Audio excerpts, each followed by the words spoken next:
एकं नित्यं विमलमचलं सर्वदी साक्षिभूतं भावातीतं त्रिगुणरहितं सद्गुरु त्वं नमामि। સદગુરુદેવની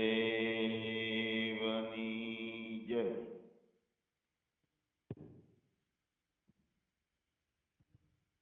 આજે આપણે પરમ જ્ઞાન નિષ્ઠા ના પ્રવચનો એ રીતે નહીં, પણ વાર્તાલાપ અને સત્સંગ એટલે વચ્ચે કોઈ પણ પ્રશ્ન પોતાનો કરી શકે।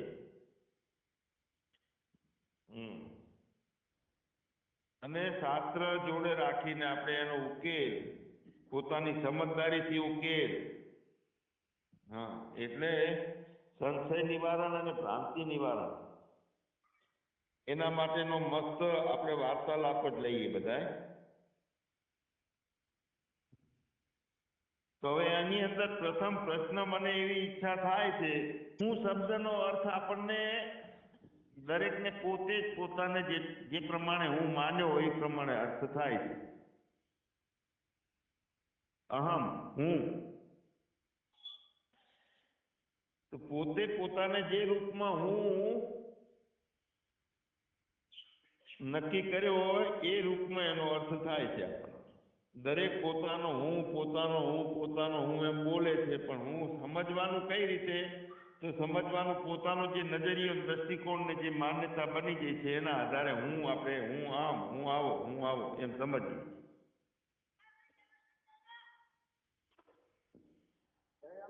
તો અનુભવીઓ, શાસ્ત્રો, વેદાંત, ગ્રંથો આપણને હું શબ્દનો અર્થ શું કરાવે છે? તો હું શબ્દનો અર્થ એટલે આપણું બ્રહ્મ સાથે દર્શન, આપણી પોતાની બ્રહ્મ સાથે એકતા, નોખું પડવા પણ નહીં, એને હું શબ્દ છે એવી રીતનો આપણને આગળ કીધે છે શાસ્ત્રો। હવે બે અર્થ થઈ જાય છે એમાં હુંના।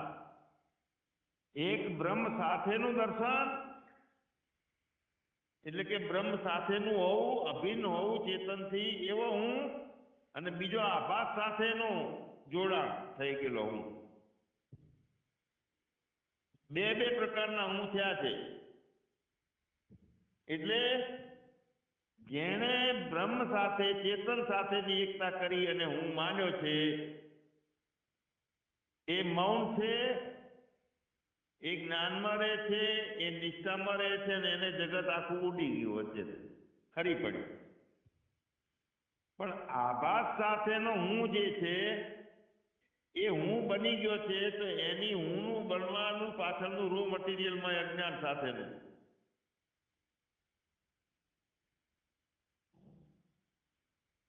એટલે હવે એમાંથી સાચો હું કયો? તો જે કાયમ રહી સાચો હું, અને વચ્ચે બાદ થઈ જાય એ ખોટો હું, આભાસ વાળો।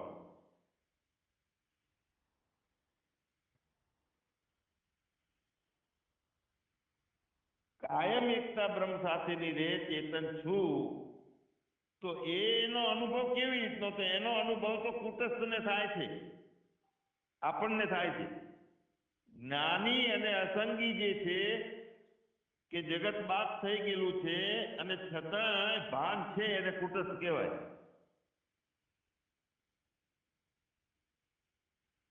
તો હવે કુટસ્થની અને બ્રહ્મની એકતા સ્વરૂપે જે છે તે એનો કુટસ્થનો અનુભવ છે, ભાનરૂપા એકતાનો અનુભવ। એટલે એ હું છે એ બાદ ના થાય કોઈ દિવસ, એ હું છે એ ઊભો ના થાય, એ કાયમ છે, એ હુંના ટુકડા ના થાય। જે જાણવા વાળો હું છું એની બ્રહ્મ સાથેની એકતા, કુટસ્થની બ્રહ્મ સાથેની એકતા। કુટસ્થ એટલે અહમ નિર્વિકલ્પો નિરાકાર રૂપો જેને કહીએ છીએ ને, જેને ભાન છે તે પણ કાયમ અસંગી રહે છે, તે કૂટાય નહીં, એના ઉપર બધું કૂટાય આખું જગત। પદાર્થો દેખાય, પદાર્થો બંધ થાય, આંખો તીવ્ર થાય તો સારું દેખાય, વાદળી થાય કે મોતી આવે તો ઓછું દેખાય, અર્થો ઓછા વધતા થાય શબ્દોના. આ જેના અધિષ્ઠાનમાં જેટલું જેટલું બધું આખું જગત કૂટાય છે અને એ કૂટાતો નથી, એનું નામ કૂટસ્થ. એ મુખ્ય હું છે એ બાદ ના થાય, કારણ કે એની અભિન્નતા છે બ્રહ્મ સાથે. અને આભાસ નો હું જે બન્યો છે તે બ્રહ્મથી નોખો બની ગયો છે, એટલે અભિન્ન નથી, ભિન્ન છે એવું લાગે છે. એટલે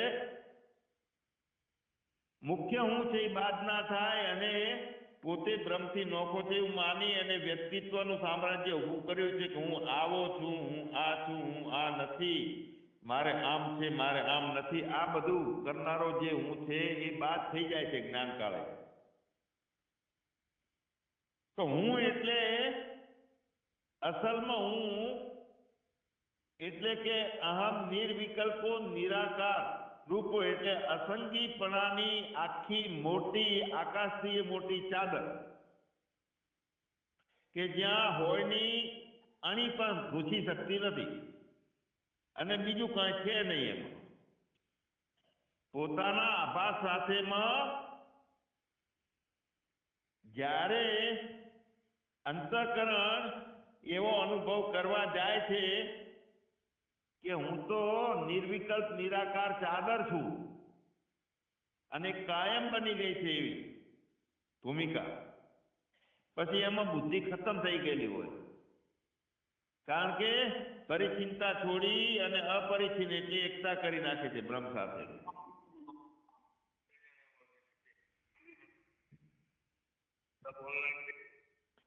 તો મુખ્ય હું બાદ ના થાય અને આભાસનો હું જે છે એ બાદ થાય છે. તો બાદ કેમ થાય છે? તો ઊભો થયેલો છે એટલે, નવો આવેલો છે એટલે. જ્યારે પોતાના હૃદયમાં શંકાઓના વાદળા બિલકુલ બંધ થઈ જાય, ધોરાઈ જાય, ખસી જાય, બધા સંશયો બધી નિવૃત્તિ થઈ જાય સંશયોની,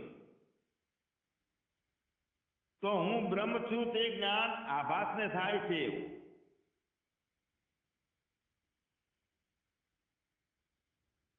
હવે કુટસ્થને કોઈ જ્ઞાન થતું નથી. આભાસ એટલે અંતઃકરણ સાથેનો, કુટસ્થ છે કાયમ અસંગી છે, પણ કુટસ્થને ભાન હોય છે, જ્ઞાન નહીં.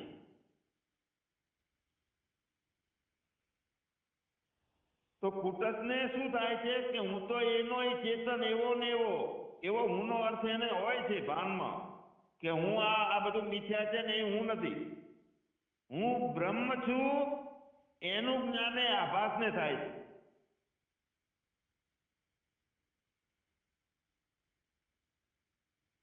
બ્રહ્મને હું બ્રહ્મ છું એવું જ્ઞાન નથી, કારણ કે જ્ઞાન તો જ્ઞાન જ છે, બધા થાય છે. જો બ્રહ્મથી જુદો આભાસ હોય તો તેને કોઈ જ્ઞાન ના થાય, એ જડ છે. બ્રહ્મથી જુદું જે હોય છે એને કોઈ જાતનું જ્ઞાન કે ભાન બેમાંથી એકેય થતું નથી. અને છતાં વચ્ચે મામો ઘૂસી ગયો છે, નથી જાન પક્ષનો કે નથી માનવા પક્ષનો, વચ્ચે આવીને જમીન જતો રહે અહંકાર. હું કરું છું ને હું સુખી છું કે હું જ્ઞાની છું.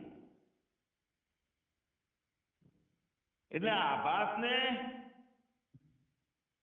જ્ઞાન સંભવતું નથી. આમ હવે જોજો અહીં જ્ઞાન કોને થાય છે, કેવી રીતે ઊભું થાય છે? તો વૃત્તિના કારણે થાય છે. બધું વૃત્તિ શું છે એને આપણે સમજશું થોડી થોડી. હવે આભાસને જો કદાચ કોઈ વખતે એવું થાય કે મારું અધિષ્ઠાન જે કુટસ્થ છે તે બ્રહ્મ રૂપે છે, તો સારી વાત છે. માલિક તરફ થોડા પગલા આગળ વધ્યા. આભાસ એટલે અંતઃકરણ સાથેનો હું, એને કદાચ એવી રીતનું થાય તો એને ઠરવાનું ચાલુ થાય કે હું પોતે, મારો પોતે એક બાપ છે અને એક કુટસ્થ છે, તે બ્રહ્મરૂપા છે, તે ભાનરૂપા છે, કુટસ્થ છે. અને એ કુટસ્થ છે એ બ્રહ્મ રૂપે છે તોય થોડુંક બરાબર કહેવાય કે આ સારી વાત છે. પણ હું બ્રહ્મ છું એવું જ્ઞાન આભાસને થાય તો આભાસનું સ્વરૂપ તો મિથ્યા છે, કેવી રીતે થાય? હું બ્રહ્મ છું.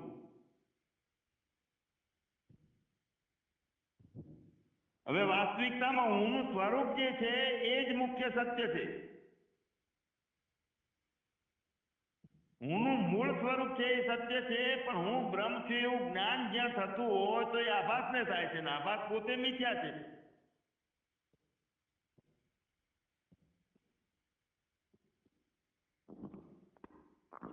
તો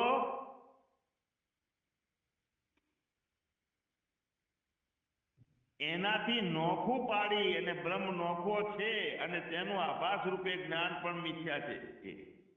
આભાસ રૂપે જ્ઞાન થાય છે તે. એટલે મિથ્યાનો મતલબ અહીંયા શું છે કે ભ્રાંતિ વાળો એવો લેવાનો છે. મુખ્ય જ્ઞાન છે એમાં કોઈ ભ્રાંતિ છે નહીં, પણ જેનામાં આભાસની સાથે જ્ઞાનો થાય છે એમાં ભ્રાંતિ વાળું પણ જ્ઞાન હોઈ શકે અને શુદ્ધ અને સ્પષ્ટ પણ હોઈ શકે. હવે જ્યાં શુદ્ધ અને સ્પષ્ટ હોય છે એનું બધું સ્થિર થઈ જાય. તન, મન, વાણી, ઉર્જાઓ, પવન, જગત, ઇન્દ્રિયો, ક્રિયાઓ, દેશ, કાળ બધું જામી ગયેલું હોય, ચોકઅપ થઈ ગયું બધું.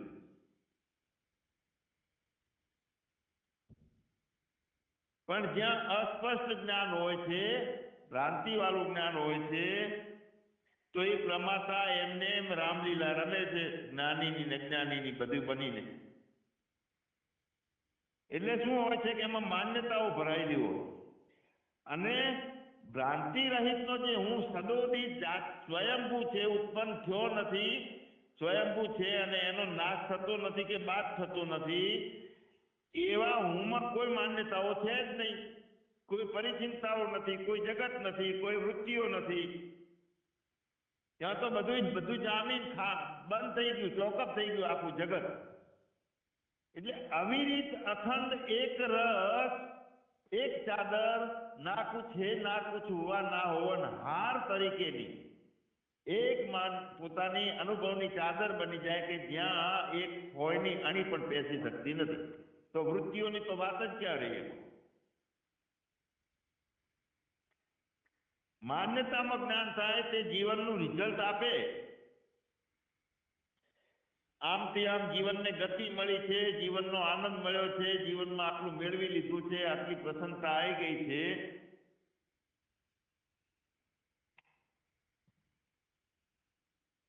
પણ જ્યાં જીવનનું રિઝલ્ટ જ ના હોય, કોઈ વૃત્તિનો ખેલ ના રહે અને જે સદાબહાર છે, કોઈ દાડો દુઃખ પેસે જ નહીં, તો એ આભાસ અને બુદ્ધિ ના કહી શકે કે હું સદાબહાર છું. મૂળ વાત એ છે કે ત્યાં કાન બીજું બધું ખતમ થઈ ગયેલું છે. એવી રીતની એક અસંગતાની, નિર્મળતાની, સ્વયંભૂ એક જ્ઞાન રૂપા એક મોટી જાજમ બની ગઈ હોય અંદર. તો હું બ્રહ્મ છું એવું જ્ઞાન બુદ્ધિ સાથે આભાસ નહીં થાય છે અને કુટસ્થને હું બ્રહ્મ છું એવું જ્ઞાન કુટસ્થને થતું જ નથી, કારણ કે કુટસ્થ બ્રહ્મરૂપ છે.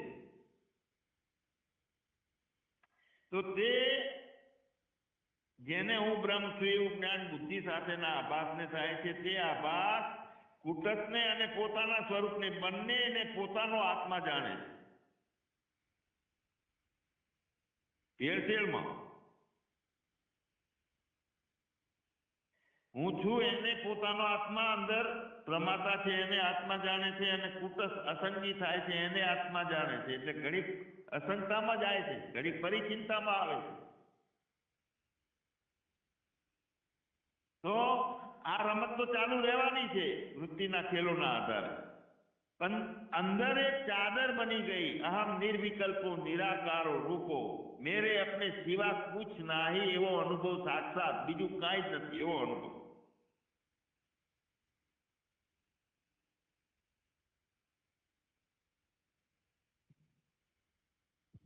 હવે આત્માને હું રૂપે ગ્રહણ કરવાનો છે અહીંયા, પોતાના સ્વયં હું. કે જે હું ના શબ્દથી કુટસ્થને ભાન થાય એ ચેતન સ્વરૂપ છે, ભાન સ્વરૂપ છે તે. અને તે કુટસ્થ છે, એ ભાન રૂપા છે, એ ચેતન છે, એ બ્રહ્મથી અભિન્ન છે, નોખો નથી. કેવી રીતે? તો ઘડાનું આકાશ ને મહાઆકાશમાં જેમ છે એવી રીતે સદાય અભેદ છે. મહાકાશમાં કોઈ બીજું આકાશ છે જ નહીં. તો કુટસ્થનું બ્રહ્મ સાથે મુખ્ય હું જે કહીએ છીએ એ મુખ્ય કુટસ્થનો જે હું છે એ જ બ્રહ્મ રૂપે છે. હું છું એ જ બ્રહ્મ રૂપે છું. એટલે સમાના અધિકરણ કીધું એમ કુટસ્થનું બ્રહ્મ સાથે મુખ્ય સમાના અધિકરણ. હવે અભ્યાસ કાળે આભાસનું બાદ થઈ જાય તો એ બાદ સમાના અધિકરણ જે છે એ મુખ્ય છે તે જ છે. પણ સદાય અભિન્ન અને સદાય અભેદ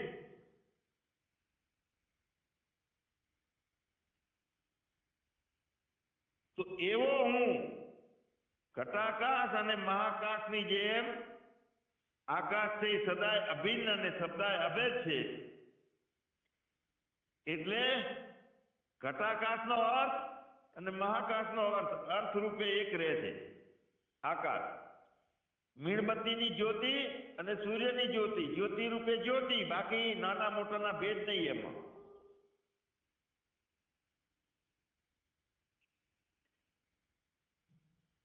તો હું બ્રહ્મ છું તે જે કુટસ્થનું ભાન પણ તે જ બ્રહ્મ છે, ભાન છે તે પણ એ જ બ્રહ્મ છે, ઘટાકાશ મહાકાશની જેમ. તો એ મુખ્ય હું. હવે જે હું શબ્દ બોલતા આભાસનું ભાન છે તો તે મુખ્ય હું નથી. હું શબ્દ બોલતા ભાન છે બ્રહ્મ ની સાથેની અભિન્નતા સાથેનું કુટસ્થનું જે ભાન છે, અસંગી અહમ નિર્વિકલ્પો નિરાકાર રૂપો એવો જે હું માન્યો તે મુખ્ય હું છે. પણ એ હું શબ્દમાં આભાસનું ભાન છે, અંતઃકરણ છે, પરિચિંતાઓ આવે છે, વધારે ભ્રાંતિઓ, એટલું વધારે શબ્દોમાં આપણે વધારે રહીએ તો એમાં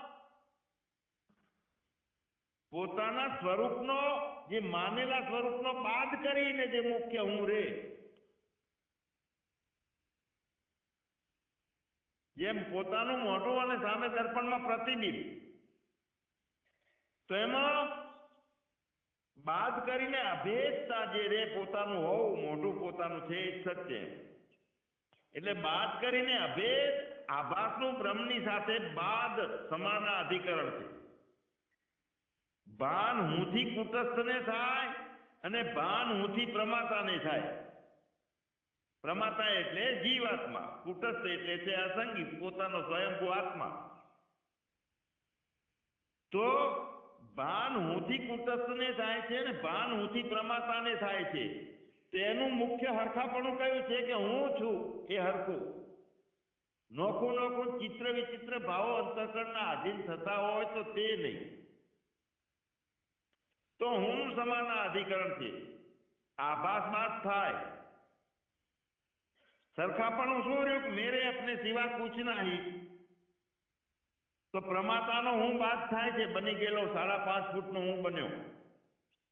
તો હું છે શું? તો હું એક વૃત્તિ છે અને એમાં એ હું નામની વૃત્તિમાં કુટસ્થ તરીકેની વૃત્તિ અને આભાસ તરીકેની અંતઃકરણ તરીકેની વૃત્તિ બંનેનો અભ્યાસ અહીંયા જોઈએ આપણે. હું વૃત્તિમાં સાક્ષી અને આભાસ, એ બેમાંથી આભાસ એટલે અંતઃકરણ સાથે જ વાત થાય છે એને આભાસ કહીએ.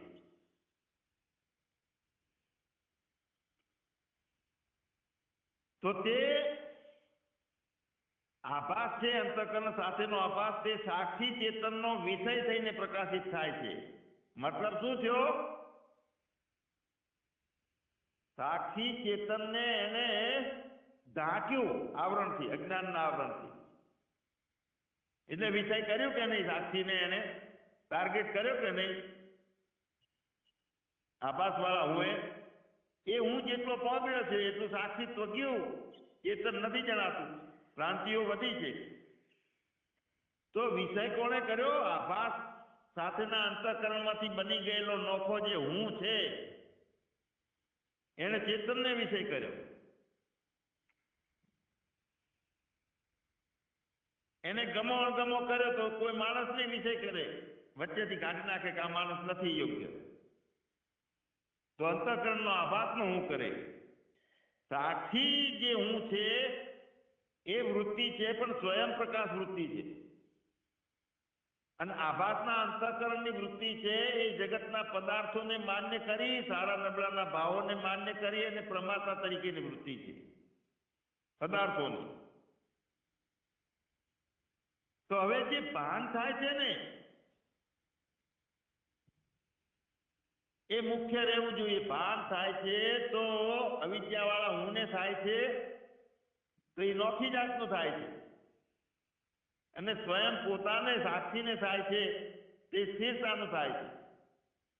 હવે અહીંયા ભેદ શું આપણે તોડવાનો છે કે સમજી લો કે એક મસ્ત મજાનો શીશાનો રસ ઉકાળ્યો, પાણી પાણી થઈ ગયો અને કૃષ્ણની મૂર્તિનું બીબું હતું એની અંદર નાખ્યો, તો એ શીશાનો રસ કૃષ્ણની મૂર્તિ બની ગઈ. હવે એના બદલે પારાનો રસ હતો, એ શિવજીના મૂર્તિનું બીબું હતું એમાં ઢાળ્યો તો ઠંડુ પડ્યું એટલે શિવજીનું રૂપ બની ગયું. કોણ બન્યું? પારો બન્યો કે શીશું બન્યું? જેટલા જેટલા પદાર્થોના બીબામાં જાય છે એટલી રાતનો ઢળી જાય છે, એટલી જાતનો અને એવો બની જાય છે. કેમ કે એ રસ છે, દ્રવિત થયેલો રસ છે, એનું મૂળ સ્વરૂપ છોડી દીધું છે. તો વૃત્તિ જે છે એ કોઈ પણ પદાર્થના આકારમાં ઢાળી નાખીએ છીએ એટલે વૃત્તિ એના જેવી બની જાય છે. અંતઃકરણ બની ગઈ, માયા બની ગઈ વૃત્તિ.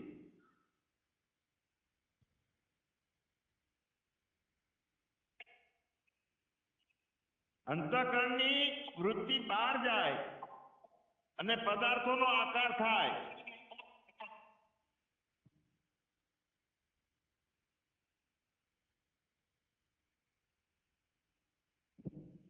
વચ્ચે ઉભું રહેવું પડે છે ફોનમાંથી. દશરથભાઈ મ્યુટ કરો ને યાર, મ્યુટ કેમ બારોબાર બદલાઈ જાય છે? મ્યુટ આ જેને ગાડી ના ચલાવતા આવડતી હોય ને એ એક્સિડન્ટ કરે. ઘડીક થાય ને મ્યુટ જતું એવું થાય. અંતઃકરણની વૃત્તિ બહારે જાય, નીકળી ત્યાં સુધી પૂર્ણ જ્ઞાનની ઇન્દ્રિયને. બોલો. રોહિત જગવાણી નો ફોન આવ્યો હતો. હા. કોઈ કસ્ટમરે જોવા આવે હમણાં હોય, 10-15 મિનિટમાં આવશે. ભલે. હા કટ કરજો. અને એને મેં વાત ઈ કે મને કે તમને રાખો તો પહેલા તમારી એમ. મેં કીધું યાર તારી ઓફર આવડી ને તો એ કે લગભગ એક ને 5 કીધા લાસ્ટ મને 1 ને 2-3 માં છૂટશે એમ 1 કરોડ ને. મેં કીધું એવડો ભાવમાં તો 1 કરોડમાં તો કીધું અમારા નાખરાણીમાં 2000 ફૂટનો ફ્લેટ ચડેલો. એ કે એવડા નીચે નહીં થાય છતાં તમે 1 પોંદી થતું હોય તો કહેજો મને. હમણાં સત્સંગ ચાલુ હોય પછી વાત કરી. બરાબર. દ્રવિત થઈ એમ શીશાનો રસ ઢાળેલો છે અને કૃષ્ણ ભગવાનના બીબા પાસે ગયો તો બીબામાં ઢોળ્યો એટલે કૃષ્ણ બની ગયો એ રસ. તું તો ઓગાળેલું ધાતુ, પણ જે ઘાટમાં નાખે એવો ઘાટ બની જાય છે ધાતુ. એ રીતે વૃત્તિ ઘાટમાં આવે છે અને ઘાટની બની જાય છે, અને તે વૃત્તિ એ પરિણામ પામી જાય. ઉપડી ત્યારે સહજ પૂર્ણ હતી, પણ એ અંતઃકરણ બની ગયું. અંતઃકરણ એટલે જ્ઞાન ઇન્દ્રિય દ્વારા અને પદાર્થને પકડીને બંનેનું જ્ઞાન કરે તે અંતઃકરણ સાધન બની ગઈ એ વૃત્તિ. વૃત્તિ પરિણામ પામી, સહજ સંવેદના હતી અને પદાર્થ રૂપે થઈ ગઈ તો વૃત્તિ હતી તે જ અંતઃકરણનું પરિણામ, અને તેને જ વૃત્તિ કહે છે. વૃત્તિ એટલે અંતઃકરણ અને માયાનું પરિણામ. તો વૃત્તિ આઈ, પૂર્ણ થઈ, આંખમાં આવી અને પદાર્થ સુધી ગઈ તો આભાસ વગર એની યાત્રા નથી. આભાસની સાથે જ વૃત્તિ હોય.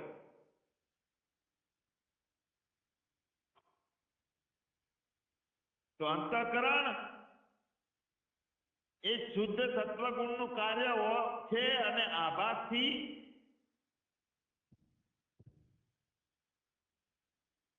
એમાં આભાસ ઝીલાય છે. અંતઃકરણ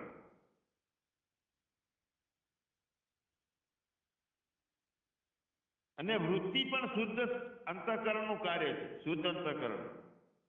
તો વૃત્તિમાં પણ ચેતનનો આભાસ પડેલો હોય.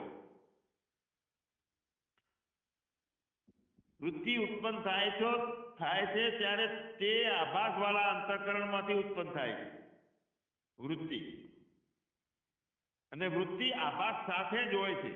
વૃત્તિ જેને જેને વિષય કરે તેને આપણે વસ્તુઓ છે, વસ્તુઓ મેં જણાની. વસ્તુનું આવરણ તૂટ્યું એટલે વસ્તુ ચોખ્ખી એમાં વસ્તુ રૂપે થઈ ગઈ વૃત્તિ પોતે.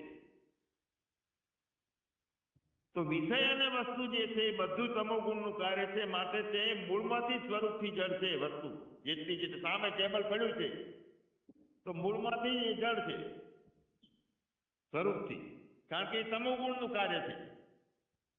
અંતઃકરણ છે એ સત્વગુણનું કાર્ય છે. તો જે મૂળથી સ્વરૂપથી જડ છે એમાં કાયમથી આવરણ હોય જ છે. એ વસ્તુ હવે ટેબલ જાણતું નથી કે હું છું. અહીંયા અંતઃકરણથી આપણે કહીએ છીએ કે જાણું છું કે હું આ ટેબલને જોઉં છું અથવા હું ફલાણો વ્યક્તિ છું. મૂળથી જ એમાં જડતા છે પદાર્થો.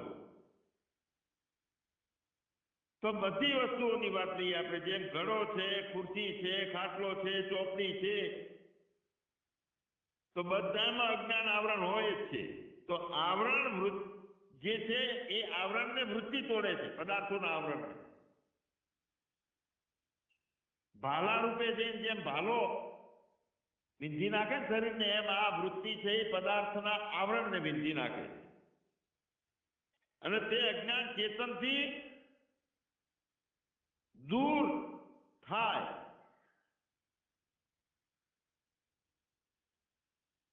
એટલે એ ચેતન એમ કહે છે કે મેં જાણ્યું. પદાર્થનું આવરણ તૂટવું એ વૃત્તિનું કાર્ય છે, પણ જાણવું છે એ ચેતનનું કાર્ય છે અંદર.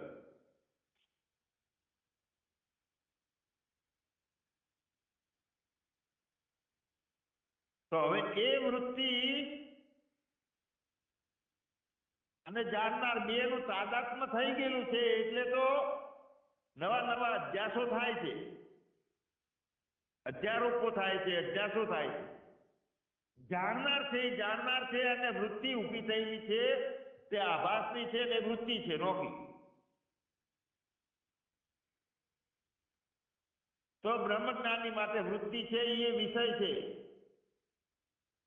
જેમ ખુરશી વિષય છે, સામે પદાર્થ છે, એમ વૃત્તિ એ પદાર્થ છે. વૃત્તિ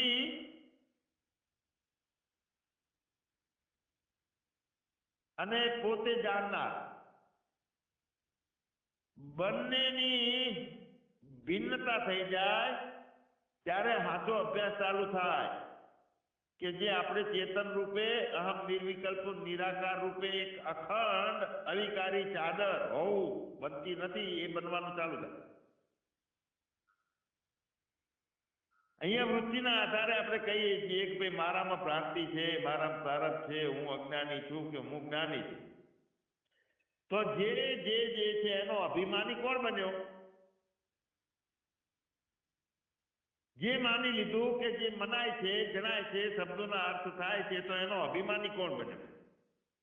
તો તો આભાસ સાથેનું અંતઃકરણ અને એમાં આરોપિત હું.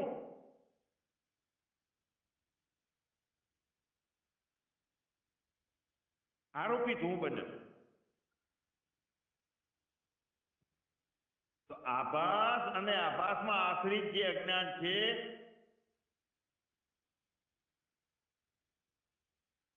એના આધારે એક હું અભિમાની બન્યો. અને મુખ્ય હું જે છે તે કોઈ આભાસ સાથેનું અંતઃકરણ નથી, તે સ્વયં પ્રકાર સાક્ષી છે. હું છું, પોતે છું. એક આશ્રય અને એક આશ્રિત બે ભાવ આપણે જોઈએ તો પૈસા છે એને મોટી પેટી છે, એનો આશ્રયમાં છે, એમાં પડ્યા છે પૈસા. તો આશ્રય છે તે પેટી છે, આશ્રિત છે તે પૈસા છે.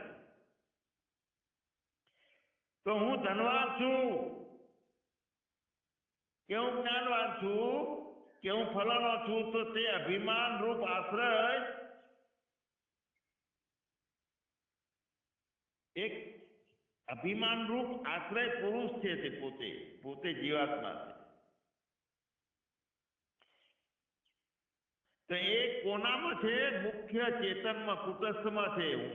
એ અધ્યાસથી ઉભો થયેલો હું, જેને આપણે કાયમ બનાવટી કહીએ છીએ, હકીકતમાં વૃત્તિના કારણે એને સાચું માની અને જગતને સાચો ભાવ કરીને અધ્યાસ ને અધ્યારોપો ચાલુ થઈ ગયા અને એ સાચી માન્યતા થઈ ગઈ. અને એવું જીવન એ સાચી માન્યતા વાળા હૃદયના પણ બિલકુલ છિન્ન ભિન્ન કરી નાખીએ જ્ઞાનથી.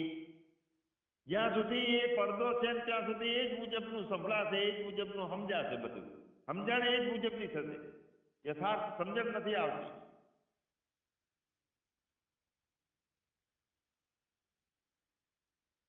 જ્યારે આપણે એ અનુભવમાંથી દરેક પસાર થયા છીએ. હું કહેતો આજથી 2-4 વર્ષ પહેલા અમુક સાધકોને કે વાહ, તમારું જ્ઞાન એટલે તમારું જ્ઞાન કેટલું સરસ છે. પણ અત્યારે હશે કે સ્વામીજી 4 વર્ષ પહેલા કહેતા કે તમારું જ્ઞાન કેવું છે, તો એ આપણને પોઝિટિવ રાખતા હતા. અને અત્યારે વાસ્તવિકતાનું જ્ઞાન શું છે એ હું જાણું છું.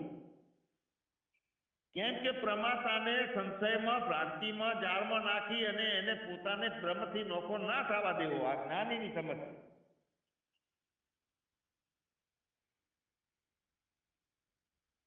પછી ખબર પડે ચોખ્ખે ચોખ્ખો મેરે અપને સિવા કુછ નાહી, ત્યારે હું કેવો છું. અને પછી ખબર પડે કેવો ગંધાતો હતો તો હાચવતા હતા, તોય દૂર ના કર્યો.